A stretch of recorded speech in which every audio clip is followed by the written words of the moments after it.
రైతాంగానికి నమస్తులతో మట్టి మనిషి కార్యక్రమానికి స్వాగతం. ఈ కార్యక్రమాన్ని సమర్పించువారు ప్రతిభా బయోటెక్, సహ సమర్పిస్తున్నవారు వృక్ష ఆయుర్వేద ఆధారిత రైతు నేస్తం పర్ఫెక్ట్. ముందుగా కార్యక్రమంలోని ముఖ్యాంశాలు. వాతావరణ మార్పుల కారణంగా వరిలో చీడపీడల ఉధృతి, సమగ్ర సస్యరక్షణ చర్యలు చేపట్టాలంటున్న శాస్త్రవేత్తలు. వేసవి పెసర సాగుకు సిద్ధమవుతున్న రైతులు అధిక దిగుబడి కోసం తీసుకోవాల్సిన మేలైన యాజమాన్యం. కుటీర పరిశ్రమగా పుట్టగొడుగుల పెంపకం, ఏడాది పొడవునా ఆదాయం పొందే అవకాశం. మార్కెట్లో తగ్గిన ఆలుగడ్డ ధరలు, ఆందోళనలో సిద్దిపేట ఆలు రైతులు.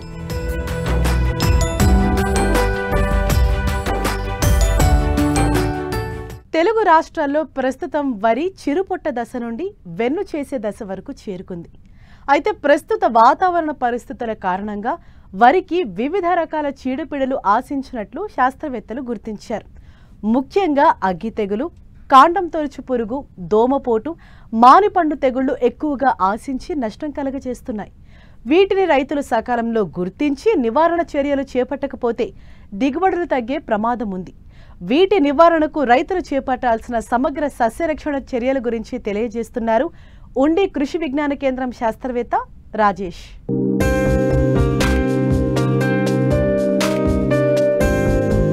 వివిధ ప్రాంతాల్లో ప్రస్తుతం వరి పైర్లు చిరుపొట్ట దశ నుంచి వెన్ను చేసే దశ వరకు ఉన్నాయి. అయితే ప్రతికూల వాతావరణ పరిస్థితుల కారణంగా వివిధ రకాల చీడపీడలు ఆశించడానికి అనుకూల పరిస్థితులు ఏర్పడ్డాయి. ఇప్పటికే చాలా చోట్ల అగ్గి తెగులు, కాండం తొలుచు పురుగులు, అక్కడక్కడా దోమపోటు, మానిపండు ఆశించినట్లు శాస్త్రవేత్తలు గుర్తించారు. అధికంగా ఎరువులు వాడటం వల్ల కూడా అగ్గి తెగులు ఆశిస్తుంది. ఈ తెగుళ్ల వల్ల ఆకులపై నూలుకండె ఆకారపు మచ్చలు ఏర్పడతాయి. ఉధృతి ఎక్కువైతే మచ్చలు ఒకదానితో ఒకటి కలిసిపోయి పైరు కాలిపోయినట్లు కనిపిస్తుంది. కంకి దశలో వెన్నులో మెడవిరిగి తాలుగింజలు ఏర్పడతాయి. దీనివల్ల దిగుబడులకు తీవ్ర నష్టం వాటిల్లుతుంది. ఈ చీడపీడల నివారణకు రైతులు ఎలాంటి యాజమాన్య పద్ధతులను చేపట్టాలో తెలియజేస్తున్నారు ఉండి కృషి విజ్ఞాన కేంద్రం శాస్త్రవేత్త రాజేష్. ప్రస్తుతం వరి పైరు చిరుపట్ట దశ నుంచి ఎన్ను దశ వరకు ఉందండి.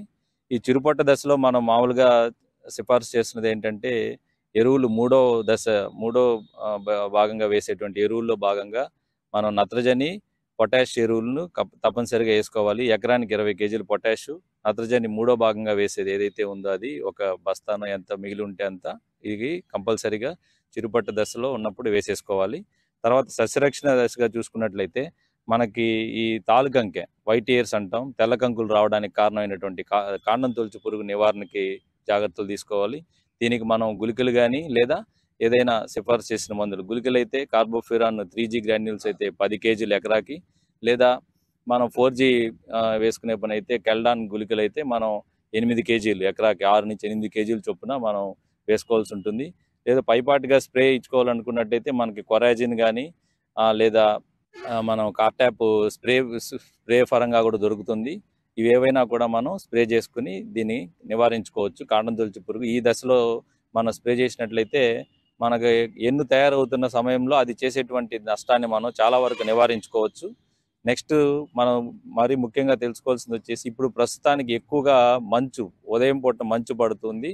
మరి మధ్యాహ్నం ఈ టైంలో చూసుకున్నట్లయితే ఎండ తీవ్రత ఎక్కువగా ఉండి మనకి వాతావరణంలో తేమ శాతం అధికంగా ఉండడం వల్ల అగ్గి తెగులు రావడానికి ఎక్కువ ఆస్కారం ఉంది.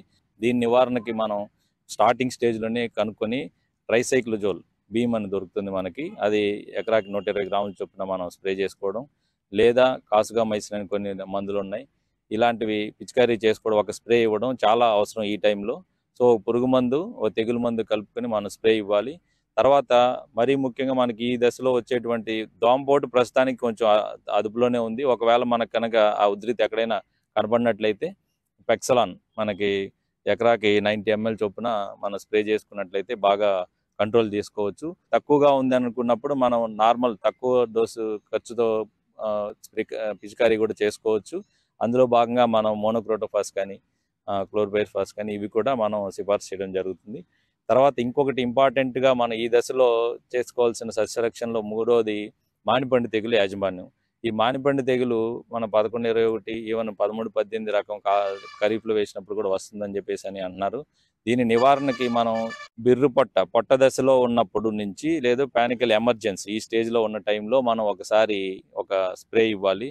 ఏదో అజాక్సిస్ట్రోబిన్ అని దొరుకుతుంది మనకి మందు, అది కానీ లేదు టిల్ట్ కానీ ఈ దశలో ఒకసారి 1 ml per లీటర్ చొప్పున వేసుకొని స్ప్రే చేయాలి. అదేవిధంగా ఒక 15 రోజుల తర్వాత మొత్తం ఎన్ను బయటకు వచ్చేసిన తర్వాత మళ్ళీ ఇంకొకసారి స్ప్రే ఇవ్వాల్సిన అవసరం ఉంది.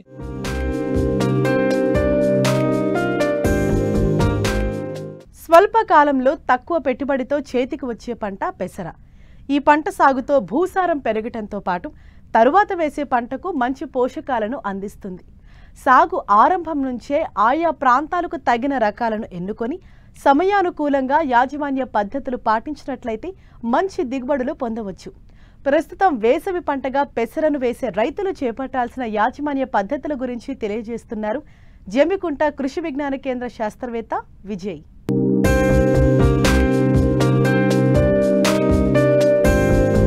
స్వల్ప వ్యవధిలో పంట చేతికొచ్చి రైతుకు ఆర్థికంగా భరోసానిస్తున్నాయి అపరాల పంటలు.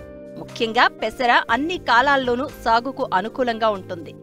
ఏక పంటగానే కాక పలు పంటల్లో అంతర పంటగాను, పచ్చిరొట్ట పైరుగాను పలు పంటల సరళిలో పంట మార్పిడి కోసం ఇట్టే ఇమిడిపోవడంతో దీని సాగు నీటి పారుదల కింద వేసవిలో సైతం రైతుకు లాభదాయకంగా మారింది. సాధారణంగా ఫిబ్రవరి నుంచి మార్చి 15 వరకు పెసర విత్తటానికి అనుకూలమైన సమయం. నీటి వసతి కింద ఇప్పటికే పెసరను విత్తిన రైతాంగం విత్తేందుకు సిద్ధమైన వారు సాగులో పాటించాల్సిన మేలైన యాజమాన్య పద్ధతుల గురించి తెలియజేస్తున్నారు జమ్మికుంట కృషి విజ్ఞాన కేంద్రం శాస్త్రవేత్త విజయ్. మనకు వేసవిలో పెసర పంట సాగు యాజమాన్యం గురించి గమనించినట్లయితే సాధారణంగా యాసంగి మొక్కజొన్న పంట కోత అనంతరము, అదేవిధంగా యాసంగి వేరుశనగ పంట కోత అనంతరము, ఈ యాసంగిలో ఎక్కడైతే వరి పంట సాగు చేయకుండా బీడుగా భూములు ఉన్నాయో 3 నుంచి 4 నీటి వసతులు ఇచ్చే ప్రాంతాల్లో యాసంగిలో వేసవిలో పెసర పంటను సాగు చేసుకోవడానికి అనుకూలంగా ఉంటుంది. అయితే ఈ పెసర పంట సాగుకు సాధారణంగా నల్లరేగడి భూములు, అదేవిధంగా మురుగునీరు నిల్వని భూములు, సాధారణంగా అన్ని రకాల నేలలు అనుకూలమైనవి. ఒకవేళ మురుగునీరు నిలిచే భూముల్లో కనుక చూసుకున్నట్లయితే ఆ నీటిని బయటికి పంపడానికి కాల్వలను ఏర్పాటు చేసుకోవాలి. ఇటువంటి భూముల్లో మనం పెసర పంటను సాగు చేసుకోవడానికి అవకాశం ఉంటుంది. అయితే ఈ పెసర పంట అనేది కనుక చూసుకున్నట్లయితే సాధారణంగా మనకు ఎకరానికి 6 నుంచి 8 కిలోల విత్తన మోతాదు అవసరం పడుతుంది. ఈ విత్తనం అనేది మనకు సాధారణంగా ఈ పెసర పంటలో చాలా రకాలు అందుబాటులో ఉన్నాయి. ముఖ్యంగా వరంగల్ వ్యవసాయ పరిశోధన స్థానం నుంచి వెలువడిన WGG42 యాదాద్రి అనే రకము పంటకాలం 60 నుంచి 65 రోజుల పంటకాలం కలిగి ఉండి పొడవైన కాయలు కలిగి ఉండి లావుగా గింజలు ఉండి ఇది పల్లాకు తెగులను తట్టుకునే రకము. ఈ రకము మనకు 2 రకాలుగా అంటే మనకు ఇప్పుడు మనం మార్చిలో కనుక విత్తుకున్నట్లయితే ఏప్రిల్ లేదా మే మొదటి వారం వరకు మనము పంటను హార్వెస్ట్ చేసుకోవడానికి అవకాశం ఉంటుంది. మనము కాయలు ఏరుకున్న తర్వాత మిగిలిన పంట యొక్క అవశేషాలను భూమిలో కలియదునుకున్నట్లయితే ఇది మనకు పచ్చిరొట్ట ఎరువుగా కూడా పనిచేస్తుంది. అయితే ఈ విత్తనం తీసుకున్న తర్వాత దీనికి కేజీ విత్తనానికి మనము 5 గ్రాముల థయోమెంతాగ్జామ్ లేదా 5 గ్రాముల ఇమిడాక్లోప్రిడ్ కలిపి విత్తన శుద్ధి చేసుకోవాలి. ఈ విత్తనం అంతటా సరిసమానంగా వెదజల్లుకోవడం కానీ లేదంటే నాగటి సాలల్లో కానీ మనము వరుసకు వేసవి పంటగా సాగు చేసుకున్నప్పుడు 20 నుంచి 25 సెంటీమీటర్లు సుమారుగా 22.5 సెంటీమీటర్ల దూరం నుంచి మొక్కకు గింజకు మధ్య ఒక 10 సెంటీమీటర్ల దూరం పెట్టి విత్తుకున్నట్లయితే సాధారణంగా మనకు ఒక ఎకరానికి 1,80,000 మొక్కలు సుమారుగా వచ్చే అవకాశం ఉంటుంది. అయితే విత్తుకున్న తర్వాత మనకు విత్తనం విత్తినప్పటి నుంచి 2 రోజుల్లోపు అంటే 48 గంటల లోపల మనకు కలుపు పడకుండా పెండిమిథాలిన్ అనే మందును ఒక ఎకరానికి 1.3 నుంచి 1.6 లీటర్ల చొప్పున కనుక పిచికారీ చేసుకున్నట్లయితే మనం విత్తనం పెట్టిన మొదట్లో మొలిచే కలుపును రాకుండా నివారించుకోవడానికి అవకాశం ఉంటుంది. అయితే ఈ విత్తనం పెట్టుకునే ముందు మనము అడుగు మందుగా సుమారుగా మనకు ఒక 16 కిలోల భాస్వరము 8 కిలోల నత్రజనికి సంబంధించిన ఎరువులను కనుక మనం చల్లుకున్నట్లయితే ఏదైతే మనం విత్తనం పెడతామో ఆ విత్తనం అనేది మంచిగా మొలిచి పంట కూడా ఏపుగా పెరగడానికి అవకాశం ఉంటుంది. దీంతో పాటు మనము విత్తనం పెట్టినాక మళ్ళీ 20 నుంచి 30 రోజుల లోపల కలుపును నిర్మూలించుకోవడానికి మనకు మార్కెట్లో ఇమాజితాపైర్ అని చెప్పేసి అందుబాటులో ఉంటుంది. ఎకరానికి 300 మిల్లీలీటర్ల మందు సరిపోతుంది. ఈ 300 మిల్లీలీటర్ల మందును 200 లీటర్ల నీటిలో కలిపి పిచికారీ చేసుకున్నట్లయితే మనకు మొలిచిన కలుపును కూడా నిర్మూలించుకోవడానికి అవకాశం ఉంటుంది. దీంతో పాటు మనకు పంట అనేది 60 నుంచి 65 రోజుల లోపల వేపుగా పెరిగి కాయలు కూడా పూర్తిగా వచ్చి గింజ అనేది పూర్తిగా నిండడానికి అవకాశం ఉంటుంది. అయితే ముఖ్యంగా నీటి యాజమాన్యం కనుక చూసుకున్నట్లయితే ఇప్పుడు ఈ నీటి ఎద్దడి ఉన్న పరిస్థితుల్లో మనకు అందుబాటులో ఉన్న నీటి తడులను బట్టి సుమారుగా మనకు విత్తనం విత్తినప్పుడు కొంచెము ఆ నేలలో తేమ ఉండే విధంగా చూసుకోవాలి. అదేవిధంగా విత్తనం విత్తిన తర్వాత మనకు పూత దశలో కాయ తయారయ్యే దశలో కనుక ఒక 2-3 తడులను కనుక ఉంచినట్లయితే పంట అనేది ఏపుగా పెరగడానికి అవకాశం ఉంటుంది.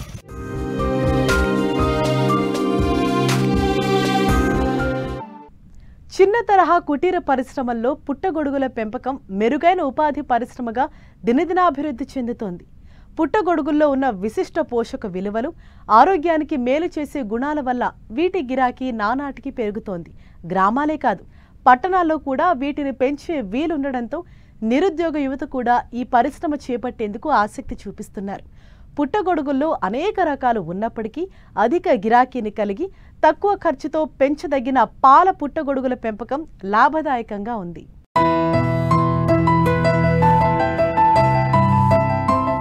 సంవత్సరం పొడవునా ఆదాయాన్నిచ్చే వ్యవసాయ అనుబంధ రంగాల్లో పుట్టగొడుగుల పెంపకం మెరుగైన కుటీర పరిశ్రమగా విరాజిల్లుతోంది.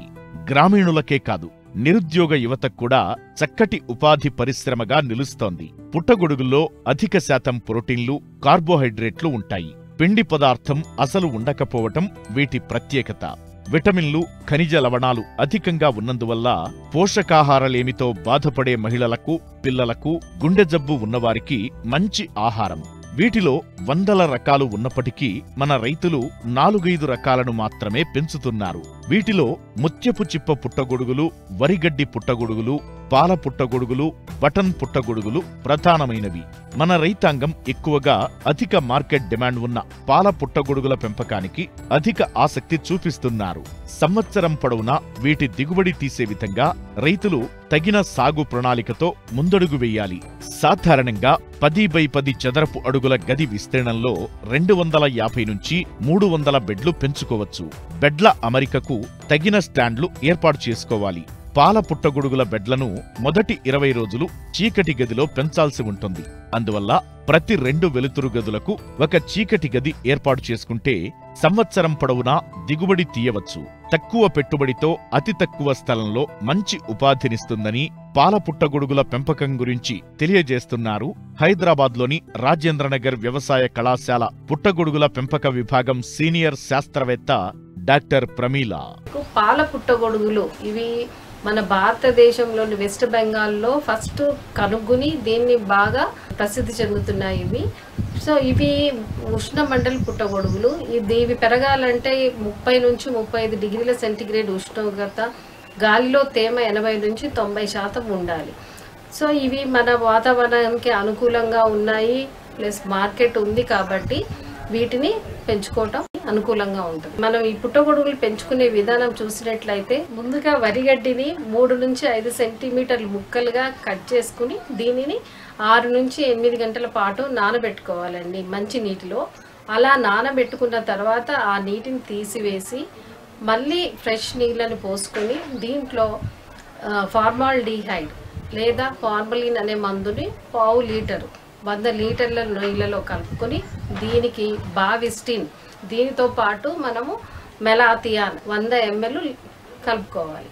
కలుపుకొని దీన్ని గడ్డిని శుద్ధి చేసుకోవాలండి. ఇలా ఈ గడ్డిని 14 నుంచి 16 గంటల పాటు నానబెట్టుకుని ఆ నీటిని వంచి వేసి మళ్ళీ దాన్ని మనం 65% వచ్చేంత వరకు ఆరబెట్టుకోవాలి. ఇలా శుద్ధి చేసిన గడ్డిని ఒక పాలిథిన్ కవర్లలో 12x14 అంగుళాలు లేదా 14x24 అంగుళాల కవర్ని తీసుకుని ఈ కవర్లో మనం ఇలా శుద్ధి చేసుకున్న గడ్డిని ఒక 3 సెంటీమీటర్ల ఎత్తున లేయర్ వేసుకొని దాని మీద మళ్ళీ ఇంకొక పొర విత్తనము మష్రూమ్ సీడ్, దీన్ని టెక్నికల్గా స్పాన్ అంటారండి. ఈ స్పాన్ని పైన యూనిఫామ్గా వేసుకోవాలి. అలా మళ్ళా తర్వాత గడ్డి, అట్లా ఆల్టర్నేట్గా గడ్డి విత్తనం వేసుకుంటూ మనం కవర్ అంతా నింపి దానికి ఒక రబ్బర్ బ్యాండ్ పెట్టేసి ఇలా వేసుకున్న బెడ్లపై 10 నుంచి 12 రంధ్రాలు పెట్టినట్టయితే దాంట్లో విడుదలయ్యే వాయువులు బయటికి వచ్చి మంచిగా ఈ విత్తనము యొక్క మైసీలియము పెరుగుద్ది. ఈ విధంగా తయారు చేసిన బెడ్లను చీకటి గదిలో 20 నుంచి 25 రోజుల పాటు పెంచాల్సి ఉంటుంది. చీకటి గదిలో తగిన తేమ శాతం, ఉష్ణోగ్రత ఉండేటట్లు జాగ్రత్త వహించాలి. బెడ్లలో మైసీలియం అభివృద్ధి చెందిన తరువాత పెద్ద బెడ్లు అయితే మధ్యకు కోసి మట్టితో కేసింగ్ చేయాలి. పాల పుట్టగొడుగుల బెడ్లు విత్తనము పెరిగేటప్పుడు ఆ గదిలో ఉష్ణోగ్రత 29 వరకు ఉండొచ్చు. మరియు దీంట్లో కార్బన్ డైఆక్సైడ్ ఎక్కువగా ఉండాలి కాబట్టి కొంచెం మూసి మనం రోజుకు 1 గంట పాటు పనిచేసుకున్నట్లయితే దానికి కావాల్సిన ఆక్సిజన్ కూడా దొరుకుద్ది.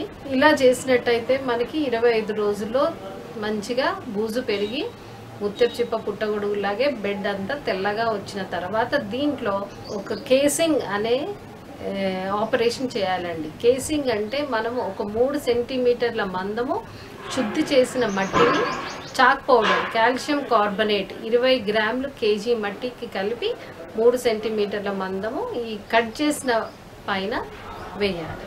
ఇలా వేసిన తర్వాత ఇలా మనము నెక్స్ట్ రోజు బావి స్టిల్ని దాని మీద స్ప్రే చేసినట్లయితే మనకి అది చాలా ప్రొటెక్టివ్గా పనిచేస్తుంది. కేసింగ్ చేసిన తరువాత పాల పుట్టగొడుగులను వెలుతురు గదిలో ఉంచాలి. గదిని ఫార్మాల్డిహైడ్ కలిపిన నీటితో శుభ్రంగా కడిగి క్రిమిరహితం చేయాలి. గది ఉష్ణోగ్రత 30 నుంచి 35 డిగ్రీల సెంటీగ్రేడ్ ఉష్ణోగ్రత, గాలిలో తేమ 80 నుంచి 90% ఉండాలి. బెడ్లు తడి పొడిగా ఉండేటట్లు నీటిని పిచికారీ చేయాలి. నీరు బెడ్లపై కారే విధంగా పిచికారీ చేయకూడదు. ఇలా మనము జాగ్రత్తలు తీసుకున్నట్లయితే 15 రోజుల్లో మనకి కేసింగ్ మీద చిన్న చిన్న బుడిపెల్లాగా వస్తాయి. ఇవి 15 రోజుల్లో మీకు పెద్దగా పాల పుట్టగొడుగులు ఫామ్ అవుతాయి. ఎప్పుడైతే క్యాప్ పైలియస్ డయామీటర్ విడ్త్ మీకు 6 నుంచి 7 సెంటీమీటర్లు ఉన్నప్పుడు వీటిని తీసి మనం ప్యాక్ చేసుకొని అమ్ముకోవాలి. దీంట్లో నిల్వ శాతం ఎక్కువగా ఉంటుంది కాబట్టి చాలామంది దీన్ని సాగు చేసుకోవటానికి ముందుకు వస్తున్నారు. అదే కాక దీంట్లో పాల వల్లే తెలుపు ఉంటాయి కాబట్టి మార్కెటింగ్ కూడా బాగుంది. కవర్లలో ప్యాక్ చేసుకున్నాక దీన్ని ఇమీడియట్గా మార్కెట్ చేసుకోవాలి. పాల పుట్టగొడుగుల పెంపక కాలం 60 రోజులు. 35 రోజులు దాటిన తరువాత దిగుబడి ప్రారంభమవుతుంది. 3 నుంచి 4 దఫాలుగా గొడుగులను బెడ్ల నుంచి మెలితిప్పి కొయ్యాల్సి ఉంటుంది. సాధారణంగా కిలో పుట్టగొడుగుల విత్తనం 5 నుంచి 6 బెడ్లకు సరిపోతుంది. మరి ఆదాయ వ్యయాలు ఏ విధంగా ఉంటాయో చూద్దాం. పాల పుట్టగొడుగులు కానీ ముత్యపు చిప్ప పుట్టగొడుగుల్ని కానీ పెంచుకోవటానికి మనకి అయ్యే ఖరీదు ఒక బెడ్ మీద 40 నుంచి 50 రూపాయలు అవుతుంది. 1 కేజీ బెడ్ నుంచి వెట్ సబ్స్ట్రేట్ నుంచి మనము పుట్టగొడుగుల్ని 1 కేజీ తీసుకున్నట్టయితే మనం మార్కెట్ ధర 150 నుంచి 250 రూపాయలు వేసుకున్నా మనకి నికర ఆదాయం 100 రూపాయల వరకు వస్తుంది 1 బెడ్ నుంచి. పెంపకంలో మనకి పెద్దగా ఖరీదు ఏమీ ఉండదు కాబట్టి దీన్ని ఇంట్లో ఉండే మహిళలు మరియు నిరుద్యోగ యువత దీన్ని చేపట్టినట్టయితే వారికి ఉపాధి కలిగినట్టుగా ఉంటుంది. ఈ కుటీర పరిశ్రమలో నిత్యం దిగుబడి పొందాలంటే ప్రతిరోజు కొత్త బెడ్లలో విత్తనాన్ని నింపుతూ పెంపకం చెయ్యాలి. నెలకు కనీసంగా 200 బెడ్ల నుంచి పుట్టగొడుగులు తీస్తే ఖర్చులు పోను 20,000కు పైగా నికర లాభం సాధించవచ్చు. ఆదాయాన్ని మరింత పెంచుకోవడం ఎలా అనేది మనం అనుసరించే సాగు ప్రణాళికను బట్టి ఉంటుంది. చిన్న చిన్న గదుల్లో వీటిని పెంచే వీలుంది కనుక భారీ పెట్టుబడుల అవసరం ఉండదు. ఆలస్యమెందుకు? మీరు తగిన ప్రణాళికతో ముందడుగు వేయండి మరి.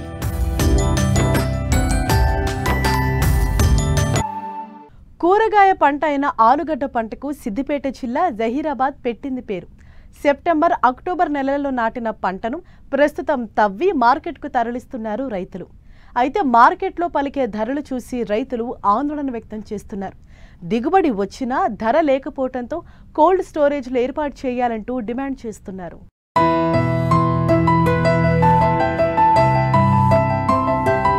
సిద్దిపేట జిల్లా జహీరాబాద్ మండలంలో ఈసారి ఆలుగడ్డ పంటను రికార్డు స్థాయిలోనే రైతులు సాగు చేశారు. వాతావరణం ఈ సంవత్సరం అనుకూలించడంతో దిగుబడి బాగానే వచ్చింది. అయితే రైతులు ఆశించిన ధర మార్కెట్లో లేకపోవడంతో నిరాశ చెందుతున్నారు. చేసిందేమీ లేక చాలా గ్రామాల్లో రైతన్నలు ఇప్పటికే తమ పంటను మార్కెట్కు తరలిస్తున్నారు. ఇతర రాష్ట్రాల నుంచి రాజధాని మార్కెట్కు పెద్ద మొత్తంలో దిగుమతి కావడంతో బహిరంగ మార్కెట్లో ఆలు ధర అమాంతం పడిపోయాయి. మేము వచ్చి 15 ఎకరాలు ఆలుగడ్డ వేసామండి. మా ఆలుగడ్డ రాకముందు 250 రూపాయలు 300 రూపాయలకు మనము అంటే 25 నుంచి 30 రూపాయలకు కేజీ అమ్మింది. మా ఆలుగడ్డ వచ్చేసరికి 12 రూపాయలు, ఇప్పుడైతే 10 రూపాయలకు కొనేవాళ్ళు కూడా ఎవరు లేరు. మా పెట్టుబడి ఏమో చాలా ఎక్కువ అయిపోయింది. స్టోర్ చేసుకుందామంటే మాకు శీతల గిడ్డంగులు లేవు. శీతల గిడ్డంగులు ఉంటే దాన్ని పెట్టుకుని బాగుంటుంది. నేను ఒక 20 ఎకరాలు ల్యాండ్ చేస్తాను. అందులో ఒక 10 ఎకరాలు పొటాటో వేస్తాం. దీనికంటే ముందు మనం ఈ పచ్చి రొట్టె కానీ మళ్ళీ మినిమం పెసరి లేదా సోయా పెడతాం. అది దసరా మూమెంట్లో హార్వెస్టింగ్ అవుతుంది. ఆ తర్వాత మనకి ఇది ఇప్పుడు పొటాటో వేస్తాం. దసరా నుంచి దీపావళి మధ్యలో వేస్తాం. ఈ సీడ్ వచ్చేసి మనకు 166 అంటారు. ఇది పోకరాజ్, అక్కడేమో వాళ్ళు పోకరాజ్ అంటారు ఆగ్రాలో. ఆ సీడ్ మేము అక్కడ ఆగ్రా నుంచి తెప్పించుకుంటాము. అది మనకు ఎకరానికి వచ్చేసి 8 నుంచి 10 క్వింటాలు పడుతుంది విత్తనం. దీని క్రాప్ వచ్చేసి 90 days. ఈసారి మనకు రేటు సీడ్ వచ్చేసి 1500 నుంచి 1600, 1700 ఉండే సీడ్ కాస్ట్ వచ్చేసి. లాస్ట్ ఇయర్ కొంచెం తక్కువ ఉండే, ఈసారి కొంచెం బాగానే ఉండే రేటు. మనకు ఈసారి ఈల్డ్ కూడా కొంచెం బాగానే ఉంది. ఈసారి మనకు ఒక బస్తాకు వచ్చేసి 15 బస్తాలు, 16 బస్తాలు, 20 బస్తాల వరకు కూడా వచ్చినాయి. 20 వరకు వచ్చినాయి. ఈ సంవత్సరం 22 ఎకరాల పొటాటో వేసాను నేను రెండు రకాలుగా వేసాను నేను. ఒకటి 166, 302 అని చెప్పి. దిగుబడి అయితే బాగానే వచ్చింది, కానీ రేటు వచ్చేసరికి రేటు అనేది పడిపోయింది మొత్తానికి. గవర్నమెంట్ కూడా కొద్దిగా ఫిక్స్ రేట్ అనేది చేయాలి దీనికి, అయితే బాగుంటుంది. ఇంకోటి ఫెసిలిటీ ఏంటంటే స్టోర్లు మాత్రం, కూల్ స్టోర్లు మాత్రం ఖచ్చితంగా కావాల్సిందే. అయితే రైతులు బాగుపోతాడు. ఏమవుతుంది, స్టార్టింగ్ వచ్చేసి 300 రూపాయలు అమ్మింది 10 కిలోలు, ఇప్పుడు వచ్చేసి 100 రూపాయలు అడుగుతున్నారు అంత వ్యాపారస్తులు. మధ్యన ఏమవుతుంది, వచ్చే స్టోర్లు లేక మాకు ఇబ్బంది అవుతుంది. మాకు కోల్డ్ స్టోరేజ్లు లేక ప్రతి ఏటా ఆలుగడ్డ రైతులు విత్తనాల కోసం ఇబ్బందులు ఎదుర్కొంటున్నారు. విత్తనాల కోసం ఆగ్రా, పంజాబ్లోని జలంధర్కు వెళ్లాల్సిన పరిస్థితి ఉంది. రైతులకు విత్తనాలను అందుబాటులో ఉంచాల్సిన ప్రభుత్వం తమకేమీ పట్టనట్టు వ్యవహరిస్తుందని ఆవేదన వ్యక్తం చేస్తున్నారు. ఇక్కడ మనం చూస్తున్నది పొటాటో హార్వెస్టింగ్ మనం చూస్తున్నాము. ఈ జైరాబాద్ మండలం లోపల 600 ఎకరాల వరకు ఆలుగడ్డ సాగు చేస్తారు. జిల్లా లోపల చూసుకుంటే సుమారు 5000 నుంచి 6000 ఎకరాల వరకు ఆలుగడ్డ సాగు చేస్తుంటారు. ఇక్కడ రైతులు వచ్చేసి ఆలుగడ్డ విత్తనాన్ని ఆగ్రా కానీ జలంధర్ నుంచి ఇంపోర్ట్ చేసుకొని సెప్టెంబర్, అక్టోబర్ లోపల విత్తనం గ్రో చేస్తారు. ఇది 90 రోజుల పంట. 90 రోజుల లోపల విత్తనం అనేది పంట అనేది చేతికి వస్తుంటుంది. ముఖ్యంగా ఇక్కడ రైతులు దిగుబడి అనేది చూస్తుంటే ప్రస్తుతానికి ఆశాజనకంగానే ఉన్నది. ఒక బ్యాగ్కి 15 నుంచి 18 బ్యాగుల వరకు దిగుబడి తీస్తున్నారు. కాకపోతే గత 15-20 రోజుల కింద ఉన్న రేటు ఒక కేజీ వచ్చేసి మనకు ఇక్కడ 20 రూపాయలు పలికింది. ప్రస్తుతం చూస్తుంటే కేజీ 10 రూపాయలు కూడా ధర లేని పరిస్థితి ఉన్నది. ముఖ్యంగా ఇక్కడ రైతులు కోరుకునేది ఏంటంటే ఈ ఆలుగడ్డ దిగుబడి వచ్చిన తర్వాత ఆగ్రా నుంచి కానీ ఇతర రాష్ట్రాల నుంచి ఆలుగడ్డ రావడం చేత ఈ రైతులకు గిట్టుబాటు ధర రాకపోవడం అనేది జరుగుతున్నది. ఇక్కడ రైతులకు ముఖ్యంగా కోల్డ్ స్టోరేజ్ ఫెసిలిటీ కల్పిస్తే మార్కెట్ లోపల రేటు లేనప్పుడు కోల్డ్ స్టోరేజ్ లోపల నిల్వ చేసుకొని మార్కెట్లో రేటు ఉన్నప్పుడు అమ్ముకుంటే రైతులకు ఉపయోగకరంగా ఉంటుంది. కాబట్టి ప్రభుత్వం ఇక్కడ రైతుల కొరకు కోల్డ్ స్టోరేజ్ ఏర్పాటు చేస్తే బాగుంటుంది అనేది రైతుల యొక్క కోరిక.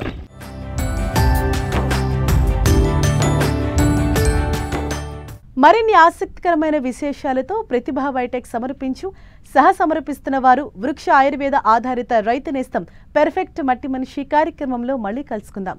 అంతవరకు సెలవు, నమస్తే.